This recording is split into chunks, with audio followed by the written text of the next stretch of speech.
Señores diplomados, muy buenas tardes. Bienvenidos al diplomado SNIP, Sistema Nacional de Inversión Pública y Contrataciones del Estado. Bien, en esta oportunidad presentamos a ustedes el módulo Modificaciones a la Ley de Contrataciones del Estado y su reglamento, la Ley 29873 y su Decreto Supremo 138-2012. En esta oportunidad tenemos la presencia del ingeniero Paul Calvaragui Pérez. Es un experto en la materia, posee una maestría en gestión pública en la Universidad del Pacífico, es un ingeniero industrial, actualmente trabaja en el Ministerio de Economía y Finanzas. Muy bien, vamos a dar inicio a este módulo y recibimos con un aplauso al ingeniero Paul Calvaragui. Gracias. Bien, buenas tardes con todos, ¿cómo están? Algunas caras conocidas ya, algunas caras nuevas veo por ahí. Bienvenidos. Los que ya vienen desde el SNIP, ¿no? Que ya venimos viendo el tema del... Esto es, como digamos, otro de los sistemas más que complementarios, no solo a la inversión pública, sino también a presupuesto público, a planificación, que vamos a ver ahora. Esta clase, digamos, generalmente se torna un poco tediosa, porque es todo el tema de normativa y todo. He tratado de hacerlo un poco más flexible, desde mi punto de vista. Yo no soy abogado, yo soy ingeniero. He tratado de hacer un comparativo, ¿sí? Ahí les mencionaba justo en la presentación el tema de la ley 29873, ¿no? Esta ley es la que modifica, no es que suplanta, modifica al decreto legislativo 1017, ¿sí? Vamos a ver el tema de normas algo muy específico y en cada cambio que les he hecho, específicamente el artículo donde he cambiado el reglamento. Pero acá en la ley es la que modifica al decreto legislativo 1017, ¿sí? Y el decreto supremo 138 es el que modifica también al decreto supremo 184, ¿sí? Que también está vigente. Solo modifican en algunos artículos, tanto de la ley como del reglamento. Entonces, en lo que viene de estos módulos, vamos a ver cosas importantes y va a ser la dinámica la siguiente, ¿no? Tal cual la marcamos en el SNIP. Acá vamos a ver hoy día las modificaciones, ¿sí?, a ley y su reglamento. En la segunda clase, que es de acá a 15 días, vamos a ver todo un tema de actos preparatorios, ¿sí? En el tercer módulo vamos a ver todo lo que tiene que ver con la fase de selección, ¿sí?, el proceso de selección en sí. Luego vamos a ver todo lo que tiene que ver con ejecución contractual.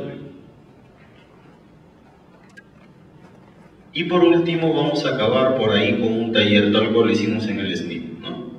Y de repente vamos a ver ahí todo el tema de SEACE, todo el tema del PAC, algunos ejemplos, algunas cosas prácticas que quiero que conversemos durante las sesiones. Bien, empezando, tema importante que deberían tener en cuenta, lo siguiente, ¿no? Y en eso hemos estructurado el diplomado. Miren, toda contratación pública, ¿sí?, toda contratación pública empieza con un requerimiento, ¿sí? Un requerimiento. El requerimiento es el inicio de toda contratación pública, absolutamente toda, bienes, servicios, obras, ¿ok? Requerimiento. Y obviamente este requerimiento tiene que tener adjunto unos términos de referencia. Tú mandas tu requerimiento, tú eres área usuaria, ¿sí?, tú eres cualquier unidad, cualquier gerencia, y mandas tu requerimiento, buenas, adelante. Mandas tu requerimiento a la oficina de logística, ¿sí? Acá inicia toda contratación pública, ¿sí? ¿Y cuáles son las fases? Justo las que vamos a ver. Actos preparatorios, proceso de selección y ejecución contractual. Entonces, para aquellos que llevamos SNIP durante casi 2 meses, había el ciclo del proyecto, ¿recuerdan? ¿No es cierto? Que tenía sus fases bien marcadas. Esto, digamos, como este es el ciclo de la contratación pública. Empieza con un requerimiento, siguen los actos preparatorios, proceso de selección, ejecución contractual y acaba con el último pago. Último pago. Así de sencillo, así de simple, sin más complicación. Toda contratación pública que hay en el Estado sigue este ciclo. Toda, absolutamente toda. ¿Ok? Requerimiento, con su TDR, va a la oficina de logística. Este hace todos los actos preparatorios, que lo vamos a ver durante todo el curso, proceso de selección, luego hay una ejecución contractual, ¿y dónde acaba toda esa contratación? Con el último pago. Esto lo vamos a ver durante el ciclo, pero este diagrama siempre lo pongo porque me parece muy importante, muy ilustrativo, tal cual les recomendaba durante todas las clases, tratar de hacer hitos, ¿no? Diagramas que reflejen, que pueda ser fácil de comprender. Entonces, antes de ya empezar con sí a todas las modificaciones que ha habido, yo les pregunto lo siguiente: ¿ustedes creen que debería haber algo de planificación en las contrataciones públicas? Por ahí dice que sí su compañero, ¿alguien más? ¿Por atrás? ¿Debería haber algo de planificación? Una pregunta. Segunda, ¿hay actualmente? Sí y no, ¿no es cierto? Comparto contigo. ¿Quién dice lo contrario? Su colega dice, ¿debería haber planificación en las compras públicas, en los servicios, en la ejecución de las obras? Sí. ¿Hay actualmente? No, dice su compañero. ¿No? ¿Alguno de los presentes que sean nuevos pertenecen a abastecimiento? ¿No? ¿Ninguno? Ok. A ver, miren amigos. Yo les voy a hacer algo bien sencillo. Uno, que no deben olvidar. Lo que pasa es que yo siempre direcciono al tema de gestión, ¿no? Y gestión pública, ¿sí? Vimos SNIP. SNIP está por acá. Es uno de los sistemas, ¿sí? Por acá también está contrataciones. Por acá también está planificación, ¿sí? Por acá también está presupuesto, ¿ok? Y por acá tenemos una serie de sistemas más, ¿sí? Tesorería, contabilidad, deuda, manejamos varios sistemas. Pero lo que ustedes deben tener presente es la interrelación que debe haber entre todos estos sistemas, ¿ok? Siempre debe haber interrelación entre los sistemas que tenemos en el Estado. Quiere decir, yo les comentaba la vez pasada cuando hablábamos de gestión de inversiones, ¿no? Los proyectos por sí solos van a caminar o van a necesitar en algún momento hacer un proceso de selección, como el que está acá. ¿Van a necesitar hacer procesos o no? Si contratan a alguien externo, definitivamente, ¿no es cierto? Las contrataciones, como he hecho la primera pregunta, ¿tienen que tener algo de planificación o no tienen que tener algo de planificación? Su compañero decía que sí, y yo comparto lo mismo. ¿Por qué? Miren, nosotros a nivel de Estado tenemos planes, tenemos al corto plazo, ¿sí? Tenemos al mediano plazo, tenemos a largo plazo, ¿sí? Entonces, acá en el corto plazo tenemos una serie de instrumentos en todas las entidades, locales, regionales, nacionales, como plan operativo institucional, ¿cierto? ¿Han escuchado de los POI? Los planes operativos institucionales. Perfecto. ¿Qué más tenemos? El famoso PAC, Plan Anual de Contratación, ¿cierto? Tenemos por acá, ¿qué más? Podríamos tener programación multianual de inversiones de repente, ¿sí? Quizá. Esto nos debe conllevar a cumplir unos objetivos estratégicos, ¿no es cierto? Nos debería llevar, ¿ok? Y estos objetivos estratégicos en el mediano plazo usualmente se ven plasmados en los planes estratégicos institucionales. ¿Hasta ahí sí me siguen? ¿Eh? Y a su vez estos tienen que tener una consecución en los planes estratégicos sectoriales multianuales. ¿Quiénes hacen esto? Los ministerios, ¿sí? Gobierno nacional. En los planes de desarrollo regionales concertados a largo plazo. ¿Quiénes hacen eso? Los gobiernos regionales. En los planes de desarrollo locales concertados. ¿Quiénes hacen eso? Las municipalidades, ¿ok? Y a su vez, esto debería acabar en uno grande, que es el Plan de Desarrollo Nacional. ¿Y cuál es el Plan de Desarrollo Nacional? ¿Alguno de ustedes lo conocen? El Plan Bicentenario. ¿Ah? Nosotros tenemos un plan bicentenario que es el Plan del Perú del 2021, que actualmente está en modificación por CEPLAN y todo, pero es el vigente, ¿ya? Entonces, si se dan cuenta, todo lo que vamos a ver acá debería estar plasmado en este documentito de acá, PAC. Y cuando yo les decía, debería haber planificación en las contrataciones, y su compañero dijo que sí, y yo compartía también, es que todo debe estar plasmado acá, porque acá es donde tú programas. Ahí nos vamos a explayar un poco más en las clases. Pero el tema es que de acá, de estos instrumentitos que tienen que tener mucha relación, tanto inversiones, como el plan operativo, como el presupuesto, el PAC, para una consecución de objetivos. Entonces, acá la planificación debe estar sí o sí. ¿La hacemos? No. No la hacemos. Porque el PAC, mayormente las entidades lo que hacen es cambiarle el año. Es la verdad, es la realidad. ¿Ok? Y por eso es que esta directiva ha cambiado algunas cosas al respecto. Bien, eso como parte introductoria nada más. Entonces, toda esta clase nos vamos a pasar viendo las modificaciones que ha habido del reglamento. ¿Alguna pregunta hasta acá? ¿Sí? ¿Todo bien? Ok. El que quiera preguntar ya, los que no estaban conmigo en las clases anteriores, cualquier cosa ya saben, levantan la mano, preguntan y ya resolvemos las dudas. ¿Sí? Entonces, entramos a ver aquellas modificaciones al reglamento que tienen que ver con la primera fase, que era la de actos preparatorios, ¿cierto? Entonces acá les puse un grafiquito que más o menos tiene que ver en resumen con el que les presenté, ¿sí? Y si se dan cuenta, actos preparatorios, usualmente puse esto más por un tema de este gráfico, ¿no? Siempre se relaciona con el tema planificación y todos los instrumentos de gestión que tengamos, ¿sí? Pero mayormente los actos preparatorios parten por acá, ¿no?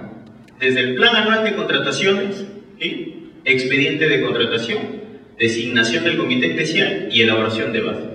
Esas cuatro grandes son las que constituyen los actos preparatorios, pero digamos que el plan anual de contrataciones siempre es antes de, ¿ya? O sea, toda contratación pública cumple un ciclo y los actos preparatorios es la primera fase. No se olviden, siempre después de hacer ¿qué? ¿Con qué inicia? Requerimiento. Entonces, acá se supone que yo hice un requerimiento. Y ese requerimiento ya tiene que estar dentro del PAC. ¿Ok? ¿El PAC cómo lo hace? Lo vamos a ver, pero en resumen, primero entonces un cuadro de necesidades. ¿Ya? Entonces un cuadro de necesidades de todos aquellos bienes, servicios u obras que vayas a tener, ¿sí? Durante el periodo, durante el ejercicio fiscal, digamos, para este 2013, tú has hecho tu primer PAC, digamos, más o menos en la formulación presupuestal en junio, mayo, junio, más o menos del 2012.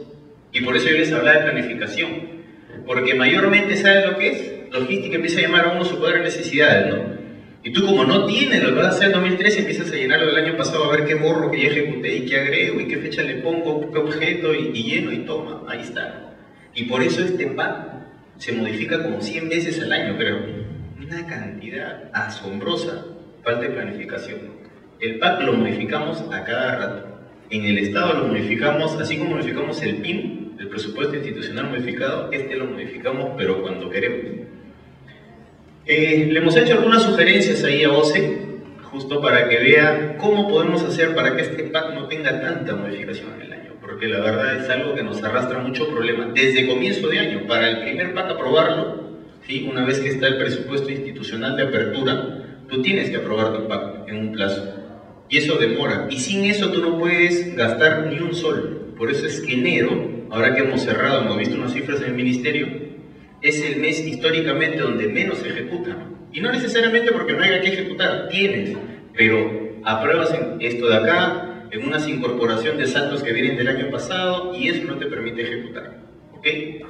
Entonces, luego viene uno que se llama expediente de contratación, que ya vamos a ver la próxima clase en qué consiste, la designación del comité, ¿sí? Que es un grupo de 3 personas colegiadas que llevan a cabo el proceso de selección, hacen las bases y llevan a caso todo este proceso de selección que ya es la segunda fase. ¿Y qué tiene? Convocatoria, registro de participantes, consultas, observaciones, presentación de propuestas, evaluación y calificación. Todo esto lo hace el comité especial. Eso lo vamos a ver en el tercer módulo, si no me equivoco.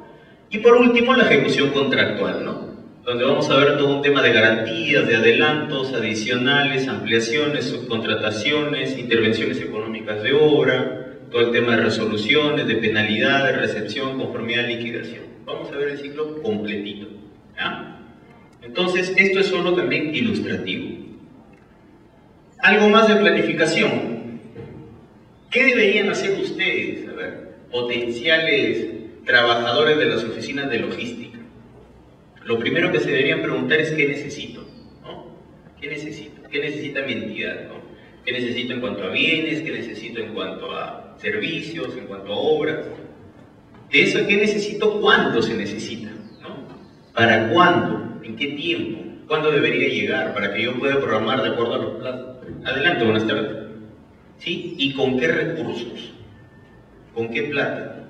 ¿Saben que en el Estado hay varias fuentes de financiamiento? ¿Alguno de ustedes las conoce? Las fuentes de financiamiento en el Estado. ¿Por ahí alguien? ¿Cómo está? Adelante. ¿Nadie? RDR. Son recursos directamente recaudados, para que todos entiendan. ¿Sí? ¿Qué más? Recursos ordinarios. Exactamente. Recursos ordinarios es lo que te asigna el Tesoro. Nosotros como ministerio agarramos y designamos un fondo que vaya a tu municipalidad, a tu gobierno local, a tu gobierno regional o al ministerio, ¿no? Con RO te designan tanto, pero tú tienes tus recursos directamente recaudados por arbitrio, por algunos servicios que des, por algunas concesiones que tengas. Esos son recursos directamente recaudados. Y hay otra que es recursos determinados, donde entra todo el tema de canon minero, regalías mineras, sobre canon, ¿ok? Entonces, ¿con cuál de esos recursos yo voy a atender todo esto de acá? ¿Qué necesito? ¿Cuánto necesito? ¿Voy a comprar tal cosa? ¿Necesito computadoras? ¿Necesito escritorios, proyectores, pizarras, sillas? ¿Necesito lapiceros? ¿Sí? ¿Con qué voy a pagar todo esto de acá? ¿Con cuál de esos fondos? Entonces, todo esto va dentro del pago. ¿Ah? Entonces, planificación de compra, lo que le decía, va dentro del pago. Todo esto va dentro del plan anual de contrataciones. A ver, algunas reflexiones. La planificación no puede realizarse exitosamente si logística funciona como oficina de emergencias, lo que les comentaba al comienzo, ¿no? Y que usualmente pasa. Dedicada a pagar incendios, lo que necesariamente implica insatisfacción de usuarios, estrés, etcétera, entre unidades y funcionarios. Y esto yo lo amarro con lo segundo, ¿no? La planificación de compras solo es posible si existe un compromiso organizacional de todas las partes. ¿Qué quiero decirles con esto, no? Yo he sido parte de unidades formuladoras, ejecutoras, el tema de SNIP, pues, ¿no? Y siempre pasa lo que no tenemos esa visión de gestión, ¿no? ¿Quién tiene el proyecto? La señorita tiene el proyecto y yo soy el alcalde, ¿no? Señorita, el proyecto lo tengo que tener para la otra semana. Es su responsabilidad. Entonces ella me dice, ya, pero ya le pasé a la OPI, ¿no? Y la OPI está la señorita que se está riendo porque la señorita está que duerme. Entonces llega ella, la de la OPI, y yo le digo, ¿el proyecto te llegó? Le pregunto a ella, ¿el proyecto? No, ya se lo pasé, es de ella. Yo ya no tengo nada que ver, ¿no? Entonces, algo como eso es esto de acá. ¿Sí? Yo le paso a logística todos mis requerimientos y muchas veces nos preguntan, ok, ¿quién lo tiene? No, logística, no lo contrata, ¿ya? Pero cuando yo les hacía el ciclo del proceso de contratación, tenía que ir con un requerimiento, ahí iniciaba, ¿cierto? Y ese requerimiento, ¿qué debe adjuntar? Un TDR. Muchas veces las oficinas de logística no exigimos, le decimos, ok, te resolvió tu TDR, mándamelo, pero tú ya lo tienes dentro, ¿no? Entonces, las áreas usuarias tienen mucho que ver en el tema de planificación de compras. Lo que quiero transmitirles es que es un todo la organización. Una sola oficina está bien, es la responsable y es la encargada por norma, pero todos tienen que sumar para que esto se llegue a cumplir. Y para que al final, si tu obra, que lo haces por administración directa, necesita cemento, el cemento te llegue en el momento en que tú lo pediste. Si tú necesitabas lapicero porque se te iban a acabar los toners, si no, no puedes imprimir. Entonces, vienes del momento en que tú, como área usuaria, le haces el requerimiento con tal fecha. ¿Y eso dónde debería estar? En el PAD. Pero no está porque yo le hice el champú, pues, ¿no? Bueno, acá salió el PAD, ya cumplí, toma, cambia de año, cambia de fecha de una que otra cosa. Pero si yo en el PAD realmente hago una programación sincera de en el otro año, ¿en base a qué? Por acá creo que lo puse. Stocks. ¿Cuánto tengo? ¿Cuánto tengo logística en almacén? Yo estoy en junio. De acá aproximadamente me voy a gastar 2 toners más hasta diciembre ese es mi histórico, yo hice mi estudio, y tienes 2 parámetros, sí tengo ya, entonces para el otro tienes que pedirme 4, porque digamos que yo utilizo 1 por trimestre, digamos. Entonces, 1, yo sé cuánto stock tienen y sé qué necesito, y en base a eso hago mi pago, ¿ok?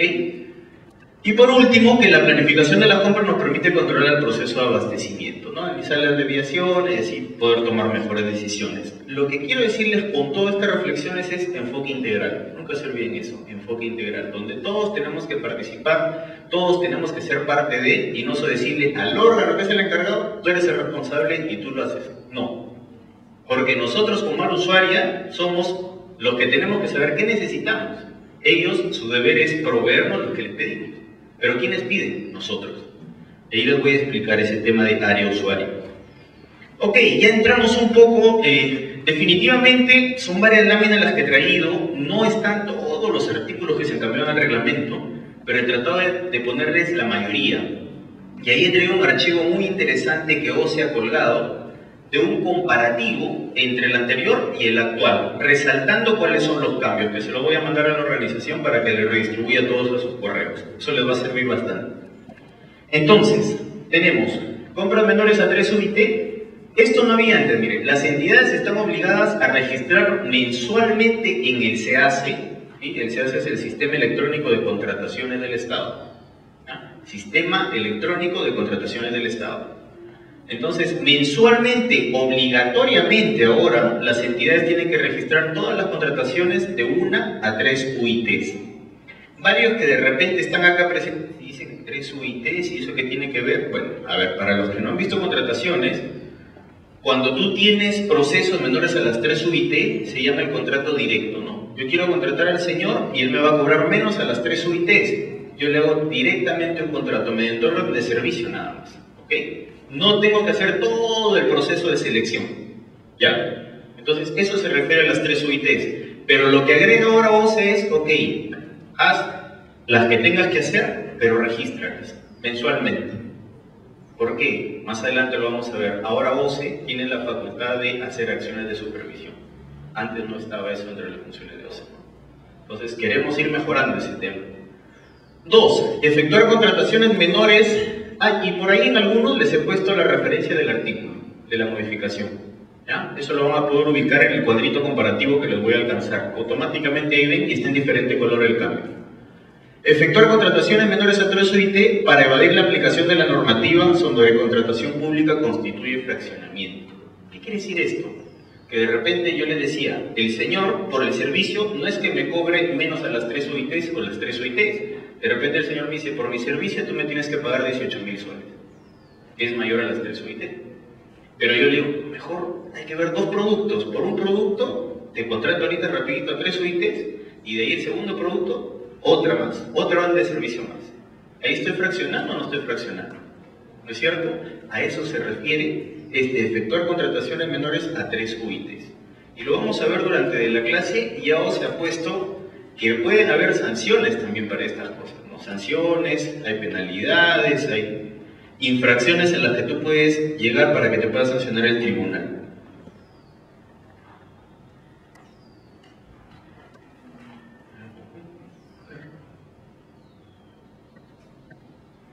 Ya está. El estudio de posibilidades que ofrece el mercado, todos estos puntos lo vamos a ver en las 3 fases, ¿no? Pero para que tengan una idea, ¿no? Esto de acá está dentro del expediente de contratación. ¿Recuerdan el cuadrito que les puse ahí de 3 columnas? Y había una parte que decía ahí actos preparatorios, expediente de contratación. El estudio de posibilidades que ofrece el mercado está dentro del expediente de contratación, ¿no?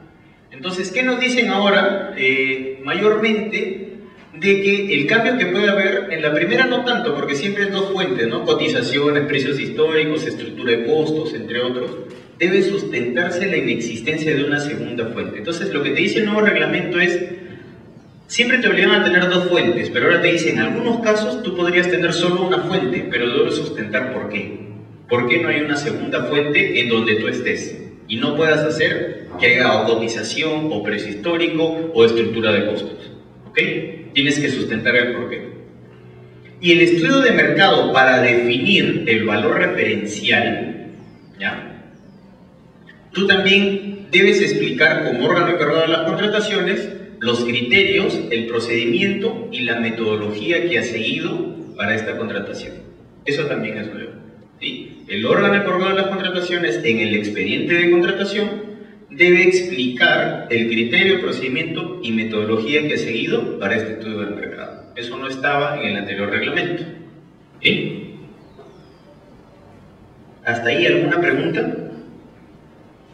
Quisiera hacer una pregunta. Por supuesto. ¿Cómo se determina el precio de mercado, el precio para poder lanzarlo? Te lo hago la consulta porque yo soy un usuario del sector privado y desconozco cómo lo elabora el sector público, ¿no? O el Estado. Ajá, ya, perfecto. A ver. Y aparte, ¿por qué? Cuando Bien. hacen las cotizaciones nos piden a 3 hasta 4 y a veces yo lanzo un precio alto y sin embargo aparece la contratación a un precio bien bajo. Quería ver qué criterio usa para determinar ese precio. Perfecto. Gracias por la pregunta. A ver, lo que pasa es que, como le digo, tú tienes el área usuaria, ¿no?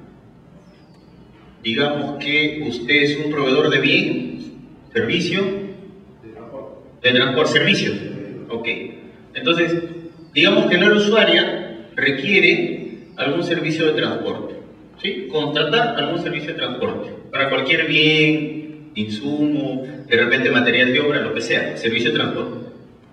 Entonces, esta área usuaria envió su término de referencia, en este caso puede ser sus especificaciones técnicas, ¿ok?, a logística. Y esto va acompañado con una estructura de costos. ¿Ok? El área usuaria, quien sabe lo que requiere y es especialista en ese tema, ese es el primero, es estructura de costos. Es un primer insumo para logística, ¿ya? Estructura de costos. Una vez que este requerimiento llega, bueno, de una vez les digo, al OS, que es el órgano encargado de las contrataciones. Y esto está dentro de logística, por eso que siempre digo logística. En algunos se llama abastecimiento, ¿no? Pero mayormente logística. Entonces, esta estructura de costos es el primer insumo que va acá. Una vez que hacen todo el proceso, este órgano encargado de las contrataciones tiene que hacer justamente el estudio de posibilidades que ofrece el mercado. Y en este estudio de posibilidades,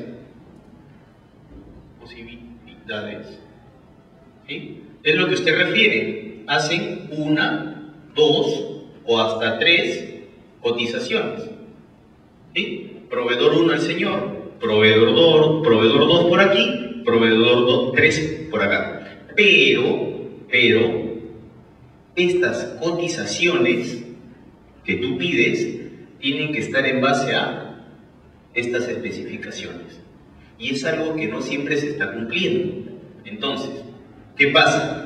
De que el señor puede dar algún tipo de servicio de transporte, pero el área usuaria tiene que definir exactamente todas las especificaciones que tiene que tener ese servicio de transporte que necesita. Y si esto no está claro, es muy probable que esto les pueda salir, digamos, 15.000 soles, ¿sí?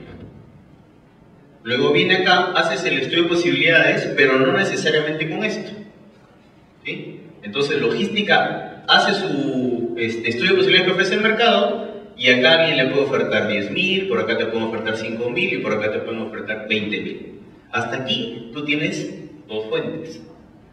¿Qué más puede hacer logística? Puede tomar precios históricos, pero obviamente tienen que estar referidos a lo mismo de acá, ¿ok? A lo mismo. Entonces, acá ya tienes una fuente, que la da el área usuaria. Acá tienes una segunda fuente. ¿Quién lo hace aquí? Logística en el mercado realiza 3 o 4 invitaciones para que te coticen, ¿sí? Y obviamente no todos van a cotizar lo mismo. Primera diferencia, no todos cotizan lo mismo. El señor cotizó un monto, otro proveedor cotizó tal monto y otro quizá por encima. Y logística lo que hace al final, si tiene también precios históricos, o de repente tiene algunas buena pros es cuando ya tú le dices a alguien, es el ganador, buena pro, adjudicas buena pro, eso lo vamos a ver más adelante, ¿ya? También puedes tomar como referencia siempre que tenga relación con este servicio. Siempre. Tiene que tener la misma relación, porque si no, no es comparable. Entonces, lo que hace ahí el Estado al contratar es un promedio de esto de acá, ¿sí? Y eso es lo que a veces, digamos, hay mucha discrepancia entre el área usuaria y el órgano encargado de las contrataciones, porque mire usted, a ver, el área usuaria dijo que es 15.000, ¿sí? Y por ahí, dentro de todo el promedio, en el estudio de posibilidades que ofrece el mercado, te sale 12.000. ¿Ah? Entonces, logística luego al promediar todo lo que tiene esto, dice, ok, el valor referencial. El valor referencial es el valor que va a salir a convocarse, ¿ok? El que vas a colgar y vas a decir, sobre este monto, ¿quién se presenta? Ese es el valor referencial, ¿ok? Entonces, el valor referencial sale por ahí, digamos, por 13.000, ¿no? Este es el valor referencial. El que se cuelga en el CAC y yo digo, yo te voy a contratar el servicio de transporte que requieres por 13.000. Ni 15, ni 10, ni 5, ni 20, y por acá de repente salió 14, sale 13. Hacen un promedio de todas las fuentes, por eso que acá mencionaba varias fuentes, cotizaciones, que es una, precios históricos, que puede salir de aquí, estructura de costos, que siempre lo da el área usuaria. Entonces, y el órgano encargado de las contrataciones es quien hace el promedio. Y ahí es donde sale el valor referencial, que es para ya convocar. ¿Sí? Ok. ¿Alguna otra pregunta, amigos? Bien. Pero sí, ¿quedó claro para ustedes también o no? ¿Sí? Ok. Algo nuevo también aquí, en el artículo 14 del reglamento, es lo siguiente. Miren, para consultoría y ejecución de obras, ¿qué pasa? De que en el anterior reglamento, lo que decía era que solo para concurso oferta mencionaba el tema de objeto de la obra, ¿sí? ¿Cuál es el objeto de la contratación? Y en este caso es elaboración de expediente técnico y ejecución de obra. ¿Sí? Concurso oferta. Concurso oferta, también lo vamos a ver acá en los sistemas, es ejecución de obra y elaboración de expediente técnico. Pero lo que le agrega ahora el nuevo reglamento es esta modificación también a llave en mano. O sea, ya no solo es concurso oferta, sino también llave en mano. Siempre y cuando en el llave en mano incluya la elaboración de expediente técnico. Entonces, acá dice, objeto de la convocatoria, alcance de la preinversión y resultado del estudio de posibilidades que ofrece el mercado. Vamos a veces las normas hasta a mí mismo me marean, pero para hacerlo sencillo, esto quiere decir lo siguiente, amigos. Miren, nosotros cuando veíamos algo de SNIP, decíamos, si tú tienes tu estudio de preinversión, ¿ok? Tú tienes tu estudio de preinversión, era viable. ¿Se acuerdan eso? ¿Sí? La viabilidad del proyecto de inversión, ¿ya? Y esto acá, ¿tenía o no tenía una estructura de costos? ¿Qué dicen ustedes? El proyecto de inversión, ¿tenía? ¿Sí? Ya está. Y dentro de esta estructura de costos, tú tenías lo que decía expediente técnico en la estructura de costos. Sí, ¿no es cierto? Tú ponías expediente técnico y decías, para este estudio de preinversión que está viable, este expediente técnico me va a costar 200.000 soles, por ejemplo. ¿Sí? 200.000 soles. Y este también tenía una supervisión de obra, aparte de todo el costeo, ¿no? Y digamos que esta supervisión de obra me costaba como 50.000 soles, por ejemplo. ¿Ya? Entonces, si en esto estamos hablando de concurso, oferta y llave en mano, cuando ambos contienen la elaboración del expediente técnico, ¿sí? ¿Por qué te dice entonces alcance de la preinversión? Porque el monto que tú deberías sacar, en este caso es de la preinversión, 200.000. ¿Sí? ese es el que va a mandar a la hora que tú le mandes al órgano encargado de las contrataciones. Elaborar el expediente técnico me cuesta 200.000. ¿Hasta ahí? ¿Sí me siguen todos hasta ahí? ¿Sí? Y el resultado de estas posibilidades que ofrece el mercado, como le comenté al señor anteriormente, este 200.000 salió ¿de dónde? De la estructura de costos, ¿no es cierto? Salió de acá, que estaba en el preinversión. Pero el órgano encargado de las contrataciones hace el estudio de posibilidades que ofrece el mercado y acá pide nuevamente 1, 2 y 3 cotizaciones, ¿cierto? ¿Está bien? Y estas 3 cotizaciones no necesariamente va a ser esto, pueden ser precios diferenciados, siempre en base a lo que dice el preinversión. Entonces, en base a este valor referencial de la suma de estos, te va a dar el valor referencial. ¿Ok? Y este valor referencial, como explicaba en la consulta anterior, es el que sale en la contratación, con la cual 1, 2, 3, 4, 5, todo el que se interese se puede presentar bajo este valor referencial. Entonces, más o menos esto es, pero sumado a llave en mano. Eso no estaba en el anterior reglamento. Y llave en mano es cuando te construyen y te equipan. Y montaje. Creo que les expliqué en SNIP, ¿no? ¿No? Bueno, llave en mano es cuando el contratista tú lo contratas y te ejecuta, te equipa y el montaje de todo el equipo inmobiliario.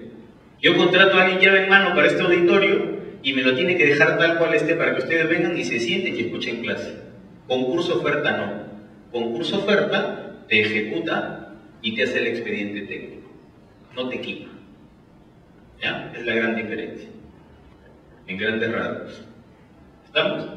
Entonces, lo que tiene que quedarles es que en este artículo se modifica que se agrega llave en mano. Eso no estaba en el anterior. A ver, ¿qué más? Dale. En el estudio de preinversión hubo una mala estructura de costos y el valor referencial o el estudio de posibilidades en el mercado sale mayor a lo contemplado en la estructura de costos de inversión. ¿Qué se hace en estos casos? Muy buena pregunta.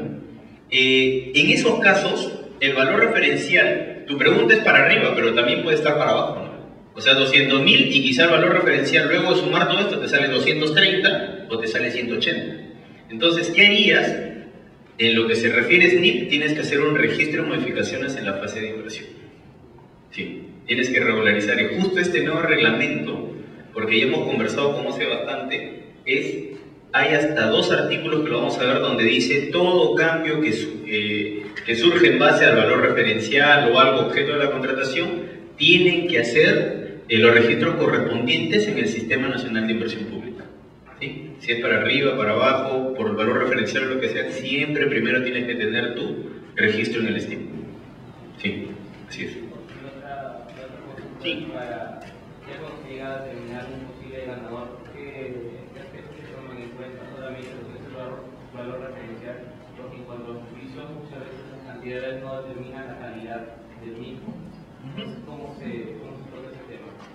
Lo vamos a ver más adelante, pero te lo digo. Ahí tienes que ver las especificaciones técnicas, ¿no? Tienes que ver si cumplen con la valla mínima que tú le has puesto, para empezar. Entonces, en el término de referencia que yo hablaba, tú le pones toda una serie de experiencia que ellos deberían tener por el servicio que tú quieres. Y eso, a la hora de hacer el proceso, tú tienes que evaluarlo. El comité especial es quien nos evalúa y dice, no solo por el monto, porque el monto llega al final luego de hacer toda una calificación. ¿Ya? Eso lo vamos a ver acá. Lo tengo ahí también justo exactamente. Pero para contestarte es no solo, oye, ¿cuánto ofreces? ¿No? Esa es una parte de la calificación. ¿Sí? Hay otra parte que es la evaluación técnica. Y en esa evaluación técnica tú ves todo este tema de experiencia, obviamente, de que yo requiero un servicio tipo A y no voy a contratar a un consultor tipo C, por ejemplo, pues, ¿no? Porque no tiene nada que ver con el A y no tiene experiencia en el A. ¿De acuerdo? ¿Sí? Pero eso sí también se evalúa, lo vamos a ver. Y de acuerdo a si es servicio, si es consultoría o si es obra, varía. Ahí les he traído un gráfico bien interesante. ¿Alguna otra? ¿No? Ok. Yo veo que siempre estamos hablando de consultoría de obras. ¿Qué pasa si es una consultoría por servicio? Sí. También, lo que pasa es que acá el proceso de consulta, hay diferenciado bienes, servicios de consultoría y ejecución de obras. Y para cada uno de esos les he puesto, por ejemplo, acá varios modificaciones que había en el artículo. Sino que estos que he traído de consultoría de obra y ejecución, porque son los más relevantes y que más he visto cambios en el reglamento, ¿no? Por eso lo he traído. Pero digamos, en el tema de servicios tengo algunos acá también, ¿no? Y de bienes también igual. O sea, eso lo vamos a ver durante todo el módulo. No solo es uno, son al final de los 4 vamos a ver, ¿sí? Pero es buena la pregunta. ¿Todos conocen eso? Lo que acaba de preguntar su compañera, por ejemplo. O sea, no solo es obra, ¿no? Obviamente las contrataciones, siempre recuerden, es de bienes, servicios de consultoría, que es otra cosa, y ejecuciones de obra, ¿ya? Esas 4 pueden ser las contrataciones públicas. Ok, antigüedad del valor referencial, ¿no? Por ejemplo, acá les he puesto un párrafo, pero es 6 meses para el tema de expedientes técnicos, o sea, para ejecutar obras, y 3 meses de antigüedad para el tema de bienes y servicios, ¿ya? 3 meses para bienes y servicios. Tú puedes convocar, si, digamos, el precio consignado en el expediente de contratación es, la aprobación, perdón, del expediente de contratación es, hoy día estamos 3 de febrero, 3, ¿no es cierto? Ya. Retrocedamos 3 meses y el expediente de contratación ha sido aprobado 3 meses más 2 días, entonces eso ya no está vigente y no puedo sacar a contratación pública. ¿De acuerdo? ¿Hasta ahí estamos de acuerdo? ¿Sí? Y si es ejecución de obra, tiene que estar el presupuesto que forma parte, ¿ya? Eso es una modificación también, que forma parte del expediente técnico, debe tener una antigüedad no mayor a 6 meses. Entonces, bienes y servicios, 3 meses, pero de la aprobación del expediente de contratación. Y para obras, 6 meses del presupuesto que forma parte de ¿qué? Del expediente técnico, ¿ya? ¿Ok? 3 meses y 6 meses. ¿Y qué dice? ¿No? En consultoría de obras, y esto ya se refiere solo a consultorías, la antigüedad del valor referencial se computa desde la fecha de determinación del presupuesto de la consultoría de obras obtenido en el estudio de posibilidades que ofrece el mercado. En español, como le digo, yo no soy abogado, yo soy ingeniero, pero bueno, los años que tengo también haciendo contrataciones me ha permitido ponerles un poquito ahí, no solo la norma, ¿no? Entonces, ¿ahí qué pasa? De que cuando yo les hablaba que bienes y servicios es 3 meses de aprobación del expediente de contratación, ¿cierto? En el anterior reglamento decía 3 meses para bienes y servicios, pero no hacía la diferenciación de consultorías de obra. Entonces se entendía que era todo, ¿ok? Entonces lo que hace este nuevo reglamento es precisar y decir, un ratito, bienes y servicios sigue igual, 3 meses. Pero y obras también 6 meses, pero del presupuesto que forma parte del expediente técnico.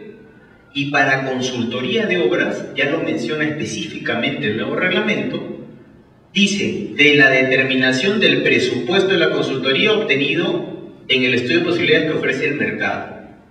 Entonces, una vez que logística o el órgano encargado de las contrataciones consigne el presupuesto, el valor referencial en el expediente de contratación, desde esa fecha, que puede ser mañana 4 de febrero, desde ahí corre el periodo de antigüedad para las consultorías de obras. Desde ahí. ¿Sí? ¿Ok? ¿Y ahí son cuánto? ¿3 o 6? ¿Qué opinan? No, consultoría de obras. ¿Cuánto sería? Consultoría de obras son servicios, por si acaso. 3, exactamente. Solo para obras son 6 meses. Y obras, tú tienes tu expediente técnico, ¿no? Entonces el presupuesto de ese expediente tiene que ser una antigüedad no mayor de 6. Para el resto siempre es 3. Sino que la diferencia de consultoría de obras, eso sí, márquenlo bien, es que no es a la aprobación del expediente de contratación, sino es a la determinación del presupuesto. Una vez que yo sé cuál es el valor referencial, el expediente de contratación yo lo puedo aprobar 10 días después, pero de esa fecha que yo determino el valor, desde ahí empieza a correr los 3 meses para consultoría de obras. ¿Sí? ¿Está bien o está muy rápido? ¿Qué dicen? ¿Está bien? ¿Sí entienden? ¿Sí? Como les repito, este es un poco tedioso, pero es más que importante. Ajá, esto también es muy importante. Justo antes de venir acá el viernes tuve una reunión con la gente del gobierno regional de Cusco y en Lima. Fueron al ministerio por un tema de que hay un problemita con un plan vial que tienen ahí. Entonces, y querían ver el tema de resolución de contrato.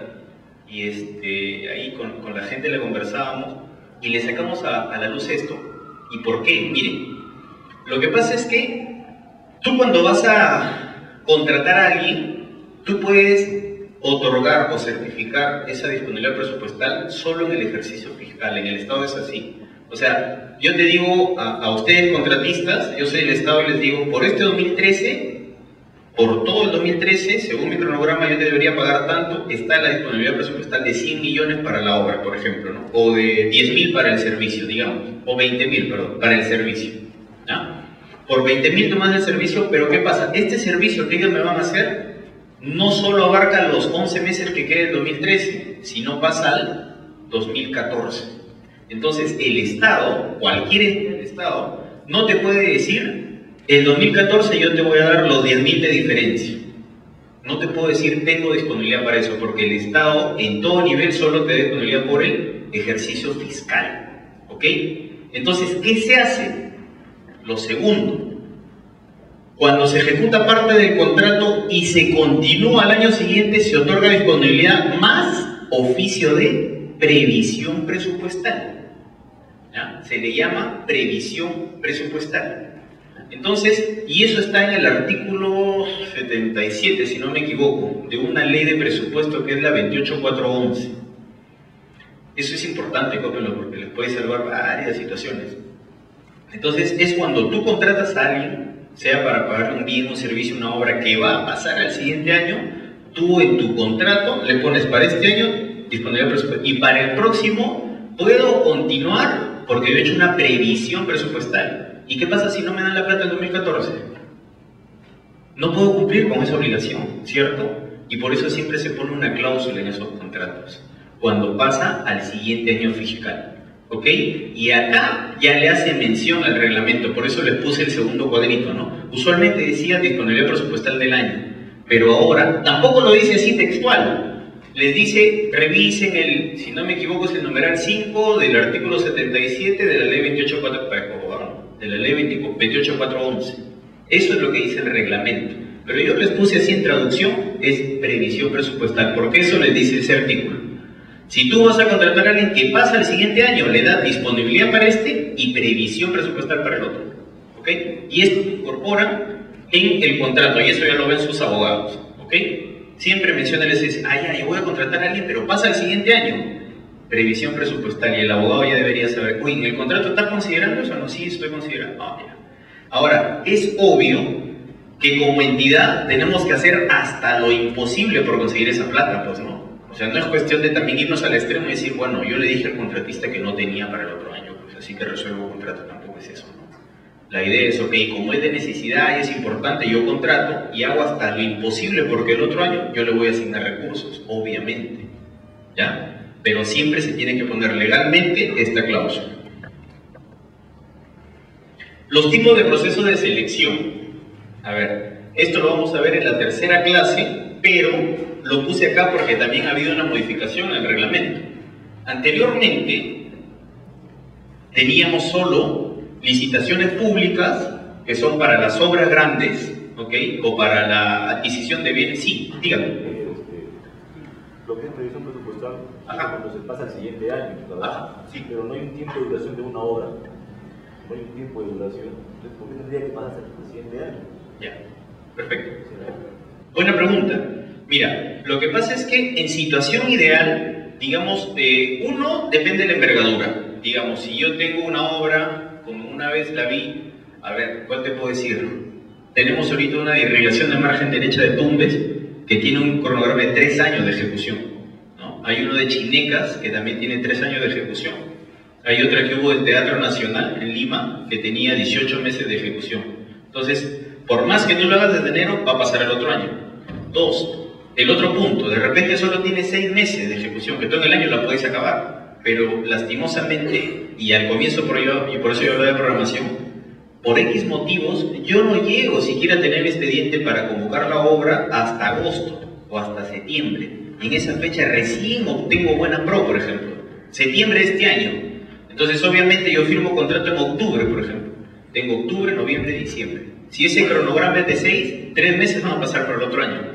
No sé si me dejo entender. Entonces pasa por eso. Uno, si la obra es demasiado grande y es más de un año, obviamente va a pasar. Y otro, de que no necesariamente, si mi obra es menos de un año, yo la empiezo en febrero o en marzo, a veces la empiezo en agosto o septiembre. Por X motivos que hay millones, ¿no? Entonces, cuando pase esos casos, tengo que hacer previsión presupuestaria, ¿sí? Al margen del cronograma, porque igual el cronograma me lo va a seguir hasta el otro año, ¿sí? ¿Okay? Pero es buena pregunta, siempre tiene que mandar el cronograma, pues nosotros no vamos a decir, ok, esto pasa para el otro año. No, en la fecha que yo convoque, tengo que ver ese cronograma, no solo de ejecución de obra, también de consultoría, de servicio, de entrega de bienes. Yo voy a comprar unos bienes y el tiempo de entrega es 45 días, pero yo convoco en noviembre, no llego a diciembre, ¿cierto? Va a pasar para el otro año. Aunque ahí hay otra figura que después les explico, porque ahí yo puedo comprometer y devengar, ¿no? Ese es un entregable. Eso no lo complico ahorita. A ver, licitación pública, que es solo para obras y para bienes. ¿Ah? Concurso público es solo para servicios. ¿Sí? Ahí les voy a enseñar los topes. Teníamos adjudicación directa, que es para los tres, bienes, servicios u obras, y adjudicación de menor cuantía, también para los tres, bienes, servicios u obras. ¿Okay? Y el que se ha agregado ahora es el adjudicación de menor cuantía derivada. Eso es la novedad del nuevo reglamento, ¿no? ¿Y qué te dice esta adjudicación de menor cuantía derivada? Todos estos procesos, si se declaran desiertos, ¿sí? Se declaran desiertos, pasan automáticamente a la adjudicación de menor cuantía derivada. ¿Qué decía el anterior reglamento? Cuando se declaraba desierto, pasabas a la adjudicación de menor cuantía. ¿Sí? Ahora le han agregado de que todo desierto pasa a adjudicación de menor cuantía derivada. ¿Y qué es desierto? ¿Cuándo? ¿Ah? Ya, por ahí, no cumple con las especificaciones. ¿Alguien? ¿Una idea por ahí? Ya, no se presentan cuando no hay ningún postor, ¿está bien? Esa es la otra. ¿Sí? Exacto. O sea, cuando el postor no se presenta, o sea, compré bases, compraron 20 bases, ¿no? Pero en la fecha de presentación, nadie se presentó, a nadie le gustó, pues, desierto. Pero también viene el otro caso. Si se llega a presentar, ¿ok? Y pasa la valla mínima, pero a la hora de la calificación no pasa, desierto. Porque no se adjudica la buena pro. Eso les voy a enseñar luego, ¿no? Pero a eso va. Los dos casos. No se presenta nadie, desierto. Y se presenta y uno pasa siquiera la valla mínima, pero a la hora de calificar tampoco pasa la valla. ¿Ok? A la hora de calificarte no pasaste. Desierto. Cada vez que se crea desierto, menor cuantía derivada. ¿Sí? Independientemente. Por eso te digo, puede ser licitación, concurso, adjudicación. Y siempre va a ser adjudicación de menor cuantía derivada. La diferencia es que esta adjudicación de menor cuantía derivada, cuando tú la convoques, va a continuar con el mismo criterio que tiene una licitación, un concurso. Eso anteriormente no había en menor cuantía. Pues. Tú derivabas a menor cuantía y todo se regía como menor cuantía. En esta derivada, si tú una licitación pública la declaró desierto, automáticamente es esto. ¿En qué te beneficia? En que los plazos son más cortos. Ya no es un proceso de una licitación que te dura hasta 22 días hábiles. Entonces, pasas a una adjudicación de menor cuantía derivada bajo las mismas condiciones que este proceso, pero con los tiempos más apretados. Esa es, digamos, la diferencia que puede haber de este menor cuantía derivada con este menor cuantía que era en el anterior reglamento. ¿Sí? ¿Otra por ahí? ¿No? Ok. Acá digamos que se mantiene, es tal cual. Y acá una pequeña pausa para lo siguiente, miren, 80 horas lectivas, ustedes dicen certificación de funcionarios, pero ¿quiénes, no? Entonces, miren, en el reglamento, y ahí en el documentito que les voy a pasar por correo, es, como yo les decía,